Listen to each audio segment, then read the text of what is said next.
الحمد للہ رب العالمین والصلاة والسلام علی خاتم النبیین اما بعد فاعوذ باللہ من الشیطان الرجیم بسم اللہ الرحمن الرحیم۔ قبر کی ہولناکیاں عاشقان رسول کی دینی تحریک دعوت اسلامی کے آغاز میں امیر اہل سنت دامت برکاتہم العالیہ کے ہونے والے مختلف آڈیو بیانات کو تحریری صورت میں بنام فیضان بیانات عطار المدینہ العلمیہ اسلامک ریسرچ سینٹر کے شعبہ بیانات امیر اہل سنت کی طرف سے ترمیم و اضافے کے ساتھ پیش کیا گیا۔ الحمدللہ الکریم ان بیانات میں سے اب شعبہ ہفتہ وار رسالہ مطالعہ 25 فروری 1988 کو گلزار حبیب مسجد سولجہ بازار کراچی پاکستان میں ہونے والے ایک بیان قبر کی ہولناکیاں کو جداگانہ رسالے کی صورت میں منظر عام پر لایا جا رہا ہے۔ دعائے عطار یا رب المصطفیٰ جو کوئی 17 صفحات کا رسالہ قبر کی ہولناکیاں پڑھ یا سن لے اسے قبر کی ہولناکیوں سے محفوظ فرما اور اس کی ماں باپ سمیت بلا حساب مغفرت فرما، آمین بجاہ خاتم النبیین صلی اللہ علیہ وآلہ وسلم۔ درود پاک کی فضیلت۔ ایک بار کسی بھیکاری نے کفار سے سوال کیا، انہوں نے مذاقاً امیر المومنین حضرت مولا کائنات علی المرتضی شیر خدا رضی اللہ عنہ کے پاس بھیج دیا جو کہ سامنے تشریف فرما تھے۔ اس نے حاضر ہو کر دستے سوال دراز کیا۔ آپ رضی اللہ عنہ نے 10 بار درود شریف پڑھ کر اس کی ہتھیلی پر دم کر دیا اور فرمایا مٹھی بند کر لو اور جن لوگوں نے بھیجا ہے ان کے سامنے جا کر کھول دو۔ کفار ہنس رہے تھے کہ خالی پھونک مارنے سے کیا ہوتا ہے، مگر جب سائل نے ان کے سامنے جا کر مٹھی کھولی تو وہ سونے کے دیناروں سے بھری ہوئی تھی۔ یہ کرامت دیکھ کر کئی کافر مسلمان ہو گئے۔ صلو علی الحبیب صلی اللہ علی محمد۔ پیارے پیارے اسلامی بھائیوں، ہماری زندگی کی گاڑی تیزی کے ساتھ سرکتی چلی جا رہی ہے۔ اگر آپ تصور کی بالکنی سے جھانک کر اپنے ماضی میں نظر دوڑائیں گے تو تصور ہی تصور میں اپنے بچپن میں پہنچ جائیں گے اور سوچیں گے کہ جب ہم چھوٹے تھے تو اس طرح کھیلتے تھے اور یوں شرارتیں کیا کرتے تھے۔ ذرا غور فرمائیے، کیا ایسا معلوم نہیں ہوتا کہ ہماری زندگی بڑی تیزی کے ساتھ برف کے پگھلنے سے بھی تیز تر رفتار سے گزرتی چلی جا رہی ہے؟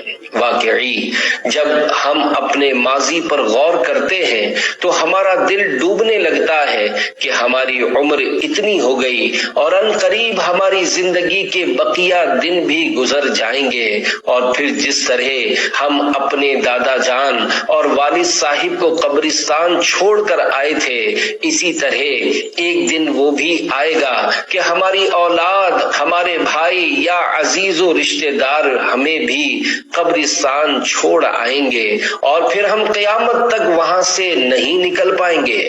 یاد رکھیے، قبر میں صرف نیک اعمال کام آئیں گے، جبکہ ہمارا اتنا سارا مال جسے ہم نے اپنی زندگی میں دن رات محنت کر کے جمع کیا، سب کا سب یہیں دھرا رہ جائے گا اور اسے ہمارے ورثاء آپس میں بانٹ کر کھا جائیں گے۔ لہذا عقل مندی یہی ہے کہ ہم اپنی ساری توجہ مال جمع کرنے پر مرکوز رکھنے کے بجائے اپنی قبر و آخرت کی تیاری پر رکھیں۔ کہیں ایسا نہ ہو کہ ہم فکر آخرت سے غافل ہو کر اپنی ساری زندگی دنیاوی مال و دولت جمع کرنے میں گزار دیں اور پھر دنیا سے رخصت ہو کر ہمیں قبر کی ہولناکیوں کا سامنا کرنا پڑے۔ دیکھیے، قبر کی ہولناکیاں بہت زیادہ ہیں، چنانچہ اس سلسلے میں حضرت عمر بن عبدالعزیز رحمۃ اللہ علیہ کے آخری ایام کا ایک نہایت ہی رقت انگیز اور خوف آور یعنی خوف دلانے والا واقعہ پیش کرتا ہوں، اسے محض رسمی طور پر نہیں بلکہ دل کے کانوں سے سنیے اور قبر کی ہولناکیوں سے بچنے کا سامان کیجیے۔ چنانچہ حضرت عمر بن عبدالعزیز رحمت اللہ علیہ ایک جنازے کے ساتھ گئے تو لوگ آگے بڑھ گئے اور آپ پیچھے رہ گئے۔ لوگ جنازہ رکھ کر آپ کا انتظار کرنے لگے۔ جب آپ پہنچے تو کسی نے کہا، اے امیر المومنین، آپ تو میت کے ولی ہیں، آپ جنازے کو اور ہمیں چھوڑ کر کہاں رہ گئے تھے؟ فرمایا، ہاں، ابھی ایک قبر نے مجھے پکار کر کہا، اے عمر بن عبدالعزیز، مجھ سے کیوں نہیں پوچھتے کہ میں اپنے اندر آنے والوں کے ساتھ کیا برتاؤ کرتی ہوں؟ میں نے اس سے کہا، مجھے ضرور بتا۔ وہ کہنے لگی، میں اس کا کفن پھاڑ کر جسم کے ٹکڑے ٹکڑے کر ڈالتی ہوں، اس کا خون چوس کر گوشت کھا جاتی ہوں۔ کیا تم مجھ سے نہیں پوچھو گے کہ میں اس کے جوڑوں کے ساتھ کیا کرتی ہوں؟ میں نے کہا، ضرور بتا۔ کہنے لگی، میں ہتھیلیوں کو کلائیوں سے، کلائیوں کو بازوؤں سے، بازوؤں کو کاندھوں سے، سرینوں کو رانوں سے، رانوں کو گھٹنوں سے، گھٹنوں کو پنڈلیوں سے اور پنڈلیوں کو قدموں سے جدا کر دیتی ہوں۔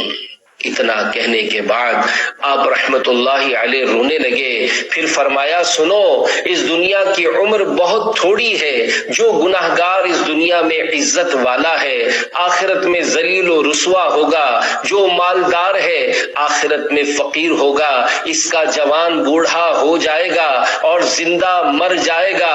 لہذا دنیا کا تمہاری طرف آنا تمہیں دھوکے میں نہ ڈالے، کیونکہ تم جانتے ہو یہ بہت جلد رخصت ہونے والی ہے۔ دھوکے میں پڑنے والا وہی ہے جو اس سے دھوکا کھائے۔ کہاں گئے اس میں بسنے والے جنہوں نے شہر آباد کیے، نہریں نکالی اور درخت اگائے، مگر اس میں بہت تھوڑا عرصہ رہ پائے۔ انہیں صحت و تندرستی نے دھوکے میں ڈالا اور چستی نے مغرور بنایا تو گناہوں میں پڑ گئے۔ بخدا اس مال کے سبب ان پر حسرت کی جاتی ہے جو انہوں نے بڑی کنجوسی کے بعد حاصل کیا، اور اس کے جمع کرنے کی وجہ سے ان سے حسد کیا جاتا ہے۔ سوچو، مٹی اور ریت نے ان کے جسموں کے ساتھ کیا کیا، قبر کے کیڑوں نے ان کی ہڈیوں اور جوڑوں کا کیا حال کر دیا۔ یہ دنیا میں رہتے، نرم و ملائم بستروں پر سوتے، نوکر چاکر ان کی خدمت کرتے، گھر والے ان کی عزت اور پڑوسی ان کی حمایت کرتے تھے۔ اگر تم انہیں پکار سکو تو گزرتے ہوئے ضرور پکارنا، اور اگر انہیں بلا سکو تو ضرور بلانا۔ ان مردوں کے لشکر کے پاس سے تم گزرو تو جن گھروں میں یہ عیش و عشرت سے رہا کرتے تھے ان کے ارد گرد کو بھی دیکھو، ان کے مالداروں سے پوچھو تمہارے پاس کتنا مال بچا ہے، ان کے فقیروں سے پوچھو تمہارا فقر کتنا باقی ہے، ان سے ان کی زبانوں کے متعلق پوچھو جن سے وہ باتیں کیا کرتے تھے، ان کی آنکھوں کے بارے میں پوچھو جن سے بدنگاہی کیا کرتے تھے، ان سے پوچھو کہ پتلی جلد، خوبصورت چہرے، نرم و نازک بدن کے ساتھ کیڑوں نے کیا سلوک کیا۔ کیڑوں نے ان کے رنگ اڑا دیے، گوشت کھا گئے، چہرے خاک آلود کر دیے، خوبصورتی کو ختم کر دیا، ریڑھ کی ہڈی توڑ کر جسم کے ٹکڑے ٹکڑے کر دیے اور جوڑوں کو ریزہ ریزہ کر دیا۔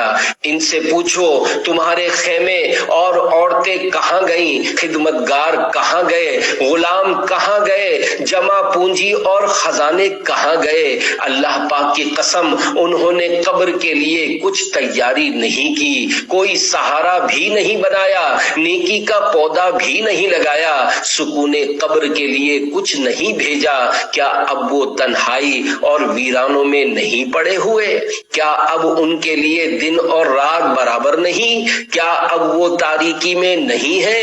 ہاں، اب ان کے اور ان کے عمل کے درمیان رکاوٹ کر دی گئی اور عزیز و اقربا سے ان کی جدائی ہو گئی ہے۔ کتنے ہی خوشحال مردوں اور عورتوں کی حالت بدل گئی، ان کے چہرے گل سڑ گئے، ان کے جسم گردنوں سے جدا ہو گئے، ان کے جوڑ الگ الگ ہو گئے، ان کی آنکھیں رخساروں پر بہہ پڑی، منہ خون اور پیپ سے بھر گئے، ان کے جسموں میں حشرات الارض یعنی کیڑے مکوڑے پھرنے لگے، اعضا بکھر کر جدا ہو گئے، بخدا کچھ ہی عرصے میں ان کی ہڈیاں بوسیدہ ہو گئیں، باغات چھوٹ گئے، کشادگی کے بعد وہ تنگی میں جا پڑے، ان کی بیواؤں نے دوسرے نکاح کر لیے، اولاد گلیوں میں در بدر ہے، رشتہ داروں نے ان کے مکانات و میراث بانٹ لیے۔ خدا کی قسم ان میں کچھ خوش نصیب وہ ہیں جن کی قبروں میں وسعت، رونق اور تازگی ہے اور وہ قبروں میں مزے لوٹ رہے ہیں۔ اے کل قبر کے مکین ہونے والے شخص، تجھے دنیا کی کس چیز نے دھوکے میں رکھا؟ کیا تو یہ سمجھتا ہے کہ ہمیشہ رہے گا یا یہ دنیا تیرے لیے باقی رہے گی؟ تیرا وسیع گھر اور تیری جاری کردہ نہر کہاں گئی؟ تیرے پکے ہوئے پھل کہاں گئے؟ تیرے باریک کپڑے، خوشبو اور دھونی کہاں ہیں؟ تیرے گرمی سردی کے کپڑے کیا ہوئے؟ کیا تو نے مرنے والے کو نہیں دیکھا کہ جب اسے موت آتی ہے تو وہ خود پر سے گھبراہٹ دور نہیں کر سکتا، پسینے سے شرابور رہتا ہے، پیاس سے بلبلاتا اور موت کی سختی اور تکلیف سے پہلو بدلتا ہے۔ رب کی بارگاہ سے حکم آ گیا ہے، تقدیر کا اٹل فیصلہ ہو چکا ہے اور وہ امر آ چکا ہے جس سے تو نہیں بچ سکتا۔ پھر اپنے آپ سے کہنے لگے، افسوس صد افسوس، اے باپ بھائی اور بیٹے کی آنکھیں بند کر کے انہیں غسل دینے والے، اے میت کو کفن دینے اور اسے اٹھانے والے، اے قبر میں اکیلا چھوڑ کر لوٹ جانے والے، کاش تو جان لیتا کہ تو کھردری زمین پر کس حال میں ہوگا، کاش تو جان لیتا کہ تیرا کون سا گال پہلے سڑے گا، اے مہلکات میں پڑے رہنے والے، تو عنقریب مردوں میں جا بسے گا، کاش تجھے معلوم ہوتا کہ دنیا سے جاتے وقت ملک الموت علیہ السلام تجھ سے کس حال میں ملیں گے اور میرے رب کا کیا پیغام لائیں گے۔ پھر آپ نے عربی میں اشعار پڑھے جن کا ترجمہ کچھ یوں ہے۔ نمبر 1، تم فانی چیزوں پر خوش اور کھیل تماشوں میں ایسے مصروف ہو جیسے سونے والے کو خواب کی لذت نے دھوکے میں رکھا۔ نمبر 2، اے دھوکے میں مبتلا شخص، تیرا دن بھول اور غفلت میں گزرتا جبکہ رات سونے میں گزرتی ہے، پس تیری ہلاکت لازمی ہے۔ نمبر 3، تو اس چیز میں پڑا ہوا ہے جس کے ختم ہونے کو تو ناپسند جانتا ہے، ایسی زندگی تو دنیا میں چوپائے بھی جیتے ہیں۔ یہ اشعار کہنے کے بعد حضرت عمر بن عبدالعزیز رحمت اللہ علیہ وہاں سے چلے آئے اور اس کے 1 ہفتے بعد آپ کا انتقال ہو گیا۔ پیارے پیارے اسلامی بھائیوں، اس رقت انگیز واقعے کی ایک ایک عبارت ہمیں جھنجھوڑ کر جگانے کی کوشش کر رہی ہے، لیکن افسوس صد افسوس، شاید ان باتوں کو سننے کے لیے ہمارے کان بہرے ہیں اور ان باتوں کو قبول کرنے کے لیے ہمارے دل تیار نہیں ہیں، کیونکہ وہ نہایت ہی سخت ہو چکے ہیں اور ان پر تاریکی چھا چکی ہے۔ ممکن ہے ہمارے دل نصیحت قبول کرنے کے لیے اس وجہ سے تیار نہ ہوتے ہوں کہ گناہوں کے سبب وہ مکمل طور پر سیاہ ہو چکے ہوں۔ یاد رکھیے، جب گناہوں کے باعث دل مکمل طور پر سیاہ ہو جائے تو وہ نصیحت قبول نہیں کرتا۔ چنانچہ دل پر سیاہ نقطہ، حدیث پاک میں آتا ہے، ان المؤمن اذا اذنب كانت نقطة سوداء في قلبه، یعنی مومن جب گناہ کرتا ہے تو اس کے دل پر ایک سیاہ نقطہ بن جاتا ہے۔ فَإِن تَابَ وَنَزَعَ وَاسْتَغْفَرَ، اگر وہ توبہ کرے، گناہ چھوڑ دے اور اللہ پاک سے مغفرت طلب کرے، سقیلا قلبہ، تو اس کا دل صاف ہو جاتا ہے۔ فَإِن زَادَ زَادَتْ، اور اگر وہ توبہ نہ کرے بلکہ مزید گناہ کرتا رہے تو وہ نقطہ پھیل جاتا ہے۔ یہی کچھ حال ہمارا ہے کہ اب ہم پر نصیحت کارگر نہیں ہوتی اور ہم نصیحت کی بات قبول نہیں کرتے، حالانکہ ہم کئی بار قبر کی پکار سے متعلق یہ روایت سنتے رہتے ہیں کہ قبر روزانہ 5 بار پکارتی ہے۔ قبر روزانہ 5 بار پکار کر کہتی ہے، اے انسان، آج تو میری پیٹھ پر خوب دھما چوکڑی کر رہا ہے اور اترا کر چل رہا ہے، لیکن یاد رکھ کل تو میرے پیٹ میں آنے والا ہے۔ اے انسان، آج تو میری پیٹھ پر لذیذ غذائیں اور عمدہ کھانے کھا رہا ہے، لیکن یاد رکھ کل میرے اندر تجھے کیڑے کھائیں گے۔ اے انسان، آج تو میری پیٹھ پر غفلت سے ہنس رہا ہے، لیکن یاد رکھ کل جب تو موت کا شکار ہو کر میرے اندر آئے گا تو تجھے رونا پڑے گا۔ اے انسان، آج تو میری پیٹھ پر خوشیاں منا رہا ہے، لیکن یاد رکھ کل تو میرے اندر آ کر غم زدہ ہو جائے گا۔ اے انسان، آج تو میری پیٹھ پر خوب گناہ کر رہا ہے، لیکن یاد رکھ کل جب تو میرے اندر آئے گا تو تجھے اپنے کیے کی سزا بھگتنی پڑے گی۔ قبر میں آگ بھڑکا دی گئی۔ پیارے پیارے اسلامی بھائیوں، قبر کی ہولناکیوں میں مبتلا ہونے کے بہت سے اسباب ہیں۔ غیبت کرنے اور پیشاب کے چھینٹوں سے نہ بچنے کے سبب بھی بندہ قبر کی ہولناکیوں میں مبتلا ہوتا ہے۔ چنانچہ حضرت ابو امامہ رضی اللہ عنہ سے روایت ہے کہ نبی کریم صلی اللہ علیہ وآلہ وسلم نے بقیع غرقد تشریف لا کر 2 قبروں کے پاس کھڑے ہو کر ارشاد فرمایا، کیا تم نے فلاں اور فلانا کو یا فرمایا فلاں کو دفن کر دیا؟ صحابہ کرام علیہم رضوان نے عرض کی، جی ہاں یا رسول اللہ صلی اللہ علیہ وآلہ وسلم۔ ارشاد فرمایا، ابھی فلاں کو قبر میں بٹھا کر مارا گیا ہے۔ پھر فرمایا، اس ذات کی قسم جس کے قبضے قدرت میں میری جان ہے، اسے اتنا مارا گیا ہے کہ اس کا ہر عضو جدا ہو چکا ہے اور اس کی قبر میں آگ بھڑکا دی گئی ہے، اور اس نے ایسی چیخ ماری ہے جسے سوائے جن و انسان کے تمام مخلوق نے سن لیا ہے۔ اور اگر تمہارے دلوں میں فساد نہ ہوتا اور تم زیادہ باتیں نہ کرتے تو تم بھی وہ سنتے جو میں سنتا ہوں۔ پھر فرمایا، اب دوسرے کو بھی مارا جا رہا ہے۔ پھر فرمایا، اس ذات کی قسم جس کے دستے قدرت میں میری جان ہے، اسے بھی اس قدر زور سے مارا گیا ہے کہ اس کی بھی ہر ہڈی جدا ہو گئی ہے، اور اس کی قبر میں بھی آگ بھڑکا دی گئی ہے۔ اس نے بھی ایسی چیخ ماری ہے جسے جن و انسان کے علاوہ تمام مخلوق نے سن لیا ہے۔ اور اگر تمہارے دلوں میں فساد نہ ہوتا اور تم زیادہ کلام نہ کرتے تو تم بھی وہ سنتے جو میں سنتا ہوں۔ صحابہ کرام رضی اللہ عنہم نے عرض کی، یا رسول اللہ صلی اللہ علیہ وآلہ وسلم، ان دونوں کا گناہ کیا ہے؟ ارشاد فرمایا، پہلا پیشاب سے نہیں بچتا تھا اور دوسرا لوگوں کا گوشت کھاتا یعنی غیبت کرتا تھا۔ مسلمانوں ڈر جاؤ۔ پیارے پیارے اسلامی بھائیوں، اس روایت میں غیبت کرنے اور پیشاب سے نہ بچنے والوں کے لیے عبرت کے بے شمار مدنی پھول ہیں۔ پیشاب کر کے جو لوگ پاکی حاصل نہ کر کے بدن اور کپڑے وغیرہ ناپاک کر لیتے ہیں، ان کو بھی ڈر جانا چاہیے۔ فرمان مصطفیٰ صلی اللہ علیہ وآلہ وسلم ہے، پیشاب سے بچو کہ عام طور پر عذاب قبر اسی کی وجہ سے ہوتا ہے۔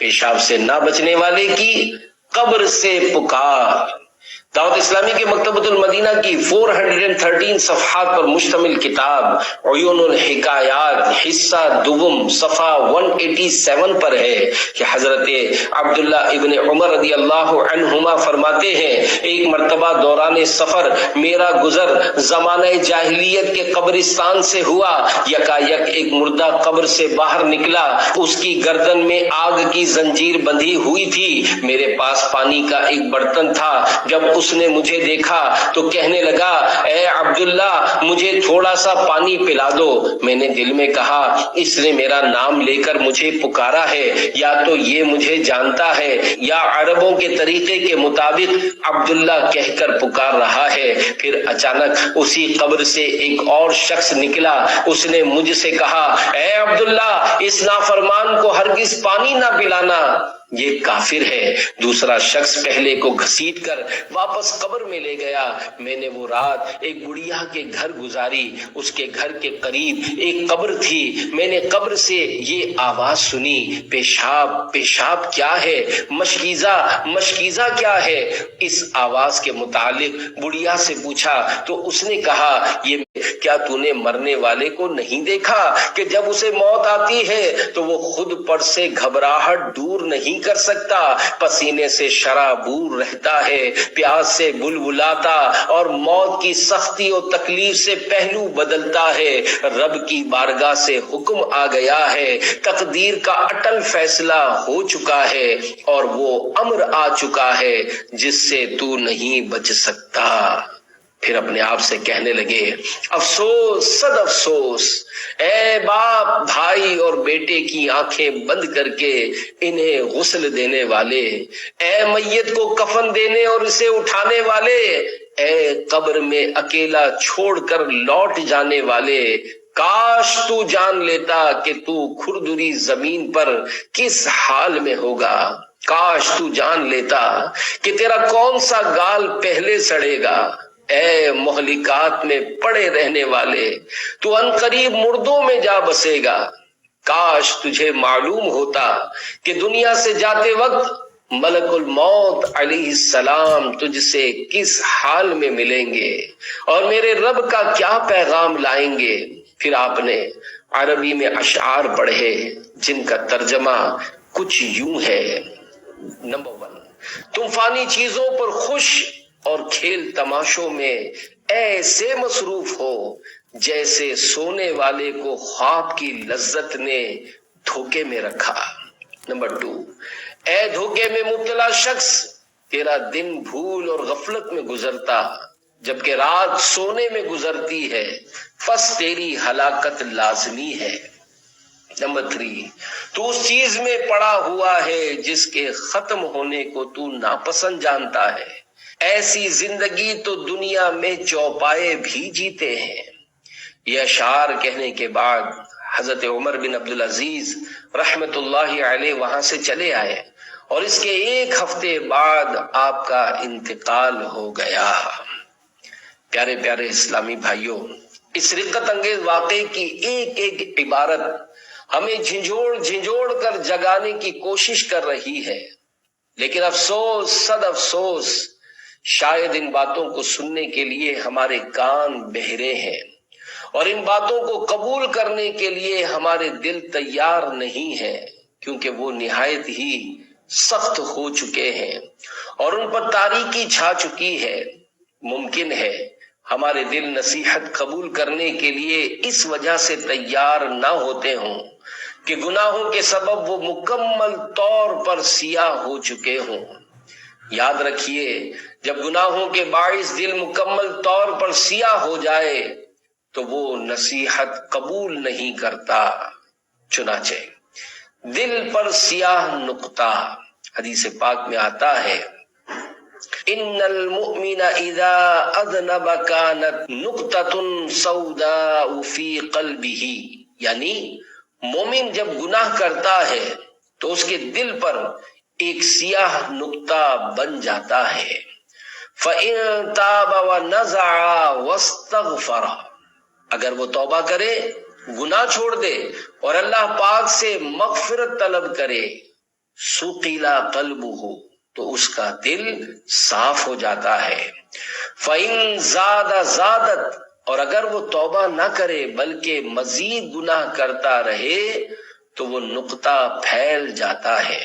یہی کچھ حال ہمارا ہے کہ اب ہم پر نصیحت کارگر نہیں ہوتی اور ہم نصیحت کی بات قبول نہیں کرتے، حالانکہ ہم کئی بار قبر کی پکار سے متعلق یہ روایت سنتے رہتے ہیں کہ قبر روزانہ 5 بار پکارتی ہے۔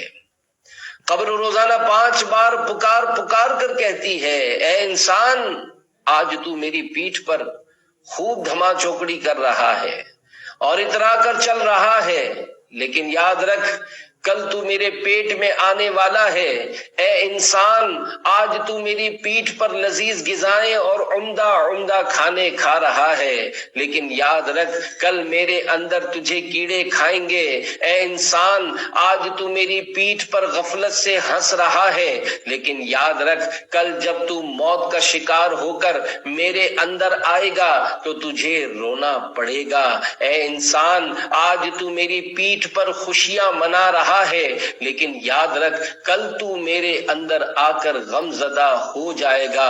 اے انسان، آج تو میری پیٹھ پر خوب گناہ کر رہا ہے، لیکن یاد رکھ کل جب تو میرے اندر آئے گا تو تجھے اپنے کیے کی سزا بھگتنی پڑے گی۔ قبر میں آگ بھڑکا دی گئی۔ پیارے پیارے اسلامی بھائیوں، قبر کی ہولناکیوں میں مبتلا ہونے کے بہت سے اسباب ہیں۔ غیبت کرنے اور پیشاب کے چھینٹوں سے نہ بچنے کے سبب بھی بندہ قبر کی ہولناکیوں میں مبتلا ہوتا ہے۔ چنانچہ حضرت ابو امامہ رضی اللہ عنہ سے روایت ہے کہ نبی کریم صلی اللہ علیہ وآلہ وسلم نے بقیع غرقد تشریف لا کر 2 قبروں کے پاس کھڑے ہو کر ارشاد فرمایا، کیا تم نے فلاں اور فلانا کو یا فرمایا فلاں کو دفن کر دیا؟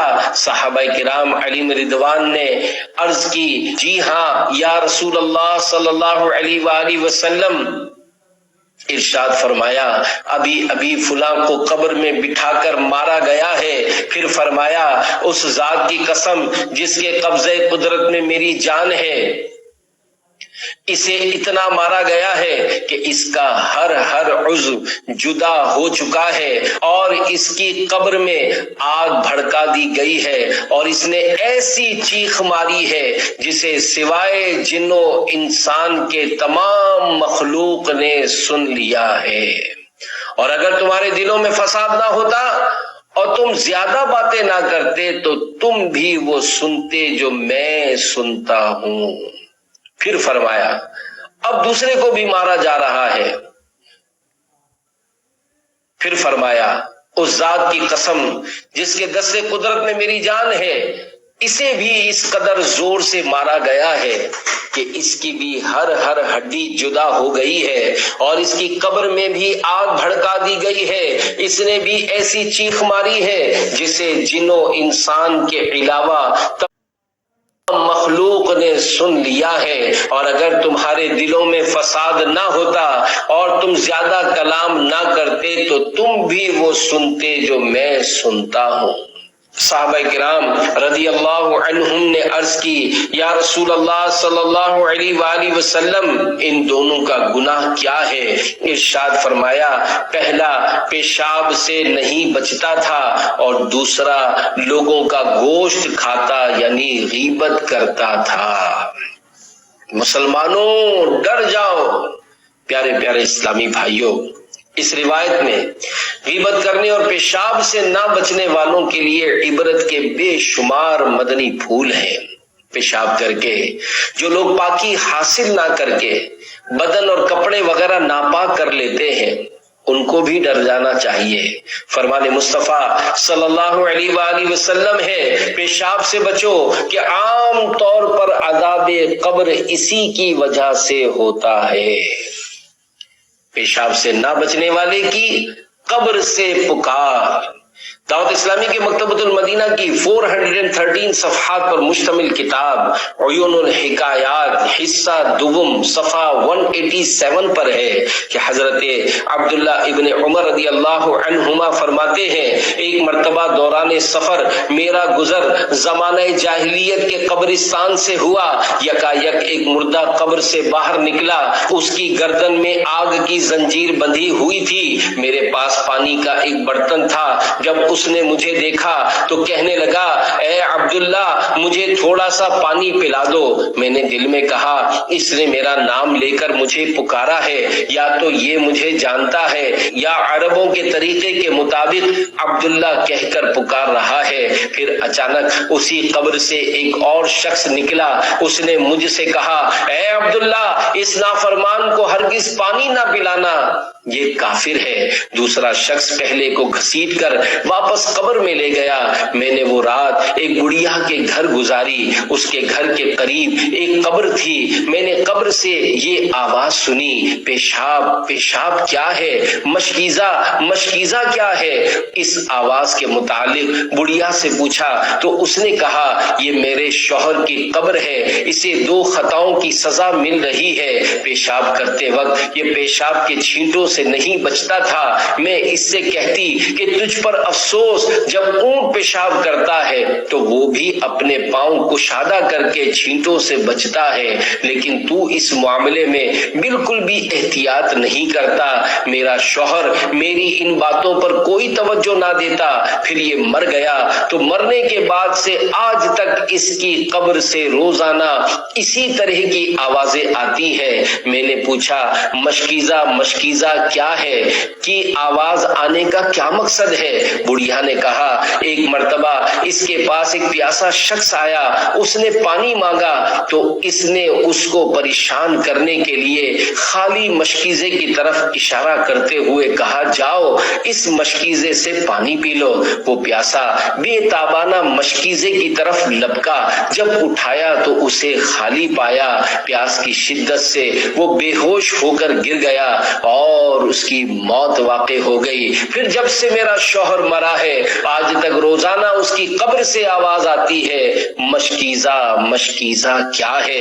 حضرت عبداللہ بن عمر رضی اللہ عنہما فرماتے ہیں، میں نے رسول اللہ صلی اللہ علیہ وآلہ وسلم کی بارگاہ میں حاضر ہو کر سارا واقعہ عرض کیا تو سرکار عالی وقار مدینے کے تاجدار صلی اللہ علیہ وآلہ وسلم نے تنہا سفر کرنے سے منع فرما دیا۔ بے نمازی کی قبر میں 3 سزائیں۔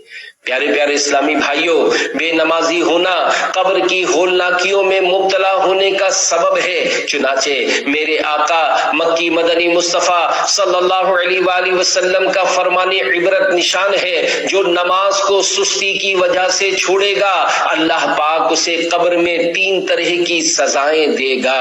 نمبر 1، اس کی قبر کو اتنا تنگ کر دیا جائے گا کہ اس کی پسلیاں ایک دوسرے میں پیوست ہو جائیں گی۔ نمبر 2، اس کی قبر میں آگ بھڑکا دی جائے گی، پھر وہ دن رات انگاروں پر لوٹ پوٹ ہوتا رہے گا۔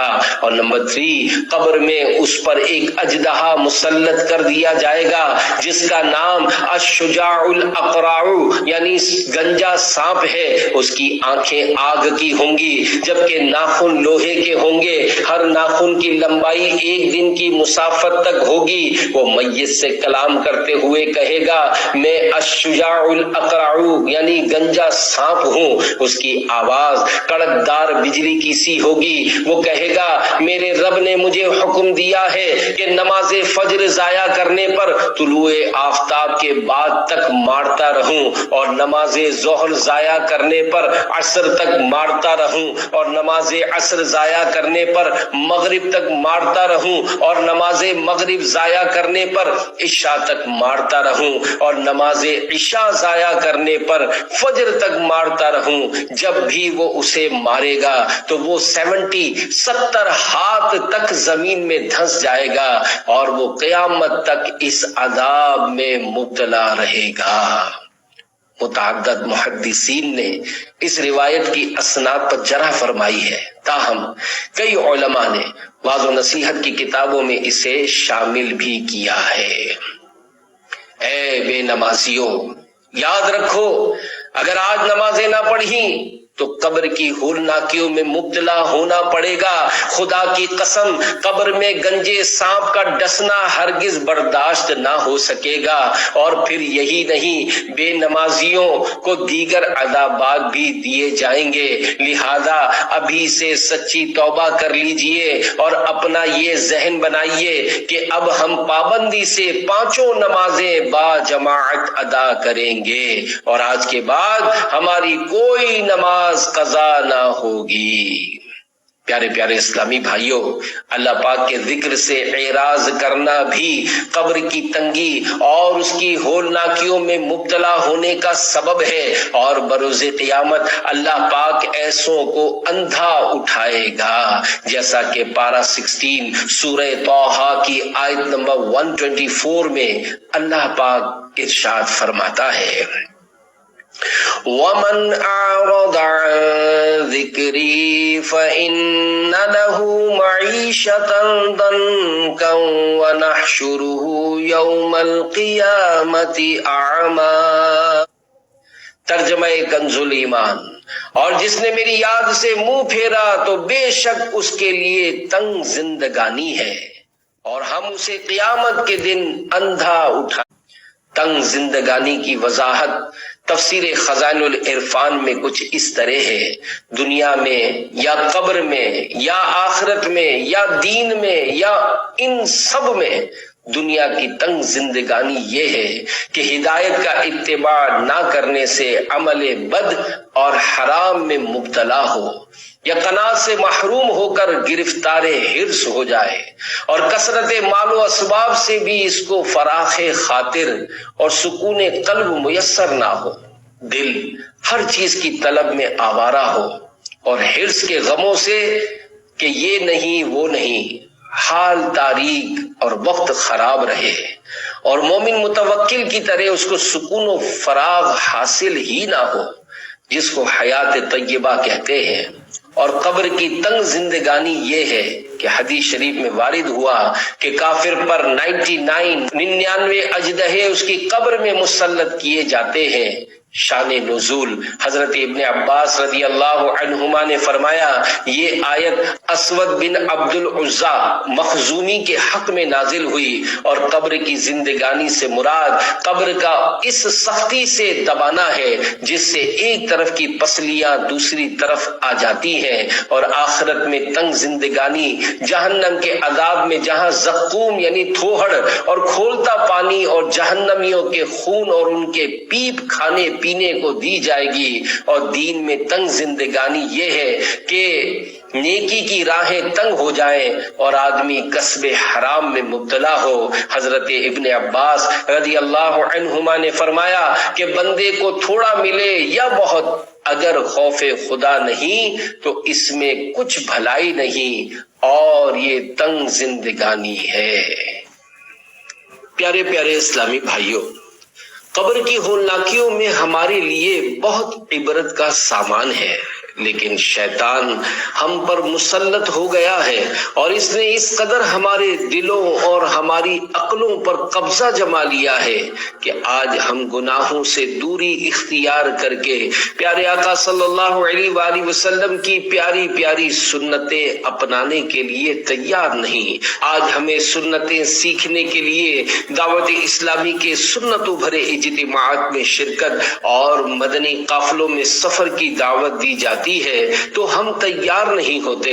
یاد رکھیے، شیطان بڑا ہوشیار، مکار اور دغا باز ہے۔ وہ یہ نہیں چاہتا کہ ہم دعوت اسلامی کے دینی ماحول سے وابستہ ہوں، مدنی قافلوں میں سفر اور ہفتہ وار سنتوں بھرے اجتماعات میں شرکت کریں، کیونکہ وہ جانتا ہے کہ اگر یہ دعوت اسلامی کے دینی ماحول سے وابستہ ہو گئے، مدنی قافلوں میں سفر کرنے لگے اور ہفتہ وار سنتوں بھرے بڑے اجتماعات میں پابندی سے حاضر ہونے لگے تو کہیں ایسا نہ ہو کہ پکے نمازی بن جائیں، کہیں ایسا نہ ہو کہ یہ سینما گھروں اور ڈرامہ گاہوں سے اپنا رشتہ توڑ کر مساجد سے اپنا رشتہ جوڑ لیں، کہیں ایسا نہ ہو جو داڑیاں منڈاتے، رات دن گالیاں بکتے، گانے گنگناتے اور فلمیں ڈرامے دیکھتے ہیں نیک بن جائیں، اللہ اللہ کرنے لگے اور اپنے چہرے پر پیارے آقا صلی اللہ علیہ وآلہ وسلم کی سنت داڑھی شریف سجا لیں۔ یہی وجہ ہے کہ مبلغین کے بار بار دعوت دینے کے باوجود شیطان ہمیں دعوت اسلامی کے ہفتہ وار سنتوں بھرے اجتماعات میں شرکت نہیں کرنے دیتا۔ کبھی وہ ہمارے راستے میں دوستوں کا روپ دھار کر کھڑا ہو جاتا ہے اور کبھی دکان کھلوا کر ہمیں روک لیتا ہے۔ آخر موت ہے۔ دیکھیے اس دنیا میں آپ زیادہ سے زیادہ 70 یا 75 70 یا 75 سال زندہ رہیں گے، لیکن پھر موت نے آنا ہے۔ پہلے بڑی بوڑھیاں دعا دیتے ہوئے کہتی تھیں کہ اللہ پاک تجھے 125 سال کا کرے، تو اگر کوئی 125 سال بھی جی گیا بالآخر اسے مرنا ہی پڑے گا، اور وہ جینا بھی ایسا ہوگا کہ شاید موت مانگنی پڑے، کیونکہ بسا اوقات بڑھاپے کی زندگی محتاجی میں گزرتی ہے، بندہ بستر پر پڑا ہوتا ہے اور پیشاب وغیرہ سب کچھ بستر میں ہو رہا ہوتا ہے، اور بندہ نہ اٹھ سکتا ہے اور نہ ہی کروٹ لے سکتا ہے، جس کے باعث بستر پر پڑے پڑے بدن میں چھالے اور زخم پڑ جاتے ہیں۔ یاد رہے 125 سال دل بہلانے کے لیے ہے، ورنہ روئے زمین پر 125 سال عمر پانے والے شاید چند 100 یا چند ہزار لوگ ہوں گے۔ آج صورتحال یہ ہے کہ موت دندناتی پھر رہی ہے۔ آپ اپنے محلے والوں پر ہی نظر دوڑا لیجئے، پتہ چل جائے گا کہ بوڑھے اور بوڑھیاں کتنی ہیں۔ آئے دن اسکوٹروں، کاروں وغیرہ کے حادثات اور پھر آپس کے جھگڑے ہوتے ہیں، تو اس طرح آج کل موت آسان ہو چکی ہے۔ روزانہ کی بنیاد پر مسلمانوں کا آپس میں لڑنا جھگڑنا ان کے گناہوں کی سزا ہے، ورنہ پہلے مسلمان ایک دوسرے کے محافظ تھے۔ مہاجرین اور انصار کی مثال آپ کے سامنے ہے کہ اپنا آدھا آدھا سامان انصار نے مہاجرین کو دے دیا، جبکہ آج مسلمان ایک دوسرے کو برداشت کرنے کے لیے تیار نہیں۔ یہ سب اس لیے بھگتنا پڑ رہا ہے کہ مسلمانوں نے اللہ پاک کے احکامات کو توڑا اور پیارے آقا صلی اللہ علیہ وآلہ وسلم کی سنتوں سے منہ موڑا ہے۔ یہاں یہ یاد رہے دنیاوی مشکلات اور پریشانیوں کی وجہ سے موت کی دعا کرنا ناجائز و منع ہے۔ زندگی کا مقصد یاد رکھیے، اللہ پاک کی بارگاہ میں عزت و فضیلت کا مدار نسب نہیں بلکہ پرہیزگاری ہے، جیسا کہ پارہ 26 سورہ حجرات کی آیت نمبر 13 میں ارشاد ہوتا ہے، ان اکرمکم عند اللہ اتقاکم۔ ترجمہ کنز ایمان، بے شک اللہ کے یہاں تم میں زیادہ عزت والا وہ جو تم میں زیادہ پرہیزگار ہے۔ لہذا کسی رئیس، صدر اور وزیر کے گھر میں پیدا ہو جانا سعادت مندی نہیں، بلکہ یہ دنیا دار العمل اور کھلا میدان ہے، جسے ہر ایک نے اپنے اپنے طور پر طے کرنا ہے، اور جو نیکیوں میں جتنا مضبوط ہوگا اور جتنی زیادہ دوڑ لگائے گا وہ آگے نکلتا چلا جائے گا۔ یاد رکھیے زندگی کا مقصد بڑی بڑی ڈگریاں حاصل کرنا، کھانا پینا اور مزے اڑانا نہیں ہے۔ اللہ پاک نے آخر ہمیں زندگی کیوں مرحمت فرمائی ہے؟ آئیے قرآن پاک کی خدمت میں عرض کریں کہ اے اللہ پاک کی سچی کتاب، تو ہی ہماری رہنمائی فرما کہ ہمارے جینے اور مرنے کا مقصد کیا ہے۔ قرآن عظیم سے جواب مل رہا ہے، الذی خلق الموت والحیات لیبلوکم ایکم احسن عملا، پارہ 29 سورۃ الملک آیت نمبر 2، ترجمہ کنز الایمان۔ وہ جس نے موت اور زندگی پیدا کی کہ تمہاری جانچ ہو تم میں کس کا کام زیادہ اچھا ہے۔ اس آیت مبارکہ کے تحت تفسیر خزائن العرفان میں ہے، یعنی اس موت و زندگی کو اس لیے پیدا کیا گیا تاکہ آزمایا جائے کہ اس دنیا کی زندگی میں کون زیادہ مطیع یعنی فرما بردار و مخلص ہے۔ بے ہوش ہو کر گر پڑے۔ پیارے پیارے اسلامی بھائیوں، خدا را ہوش کے ناخن لیجئے، اپنی عقل پر زور دے کر سوچئے کہ ہم اس دنیا میں کیوں آئے ہیں۔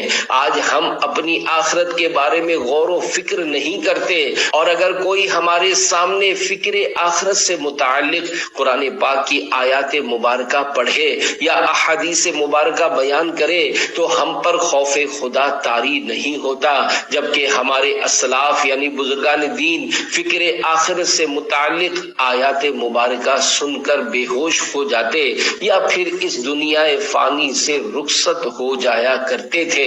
چنانچہ مسلمانوں کے دوسرے خلیفہ امیر المومنین حضرت عمر فاروق اعظم رضی اللہ عنہ فرماتے ہیں، جو اللہ پاک سے ڈرتا ہے وہ غصہ نہیں دکھاتا، اور جو اللہ پاک کے ہاں تقوی اختیار کرتا ہے وہ اپنی مرضی نہیں کرتا، اور اگر قیامت نہ ہوتی تو ہم کچھ اور دیکھتے۔